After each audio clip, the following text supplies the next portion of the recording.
एक जंगल में एक ऋषि रहते थे।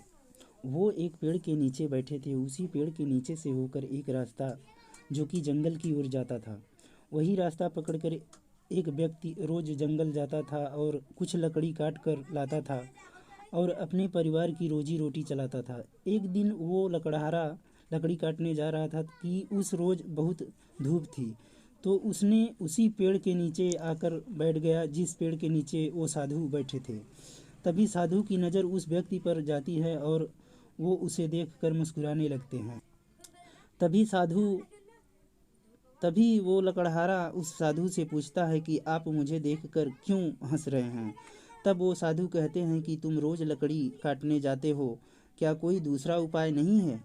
वो लकड़हारा कहता है कि अगर मैं रोज़ लकड़ी नहीं काटूं तो मेरा परिवार भूखा मर जाएगा। तब साधु कहते हैं तो तुम और थोड़ी सी दूर जंगल में जाओ, वहाँ चंदन के बहुत सारे पेड़ हैं जिन्हें तुम काट कर महंगे दामों में बेच सकते हो और अपने परिवार को खुश कर पाओगे। अब वो लकड़हारा जंगल की ओर जाता है, चल देता है और हर रोज से कुछ आगे जाता है और देखता है कि बहुत सारे चंदन के पेड़ हैं और खुश होकर वो उन पौधों को काटने में लग जाता है। और कुछ दिन बाद वो लकड़हारा उन चंदन की लकड़ियों के को बेचकर गुजारा करता है, पर वो खुश अभी भी नहीं था। एक दिन उस साधु के पास जाकर वो अपनी परिस्थितियों के बारे में बताता है और कहता है कि मुझे कुछ और उपाय बताइए गुरुजी। तब वो साधु कहते हैं कि तू और आगे क्यों नहीं जाता, जहाँ पर सोने और चांदी की खान है। ये बात सुनकर उस व्यक्ति को विश्वास नहीं होता और साधु से पूछता है कि ये मैं नहीं देख पा रहा हूँ और आप देख कैसे पाते हैं। तब साधु कहते हैं तुम जो देख पा रहे हो तुम्हारी दृष्टि है और जो मैं देख पा रहा हूँ वो मेरी दृष्टि है।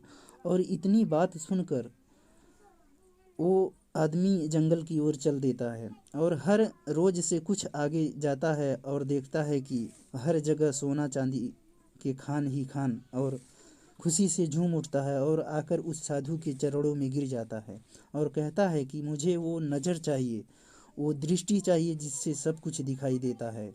तब वो साधु कहते हैं कि यही तो अंतर है तुझ में और मुझ में, कि तुम्हें सब कुछ चाहिए और मुझे कुछ भी नहीं चाहिए। इसीलिए मैं सब कुछ देख पा रहा हूँ और तुम्हें सब कुछ चाहिए, इसीलिए तुम कुछ भी नहीं देख पा रहे हो।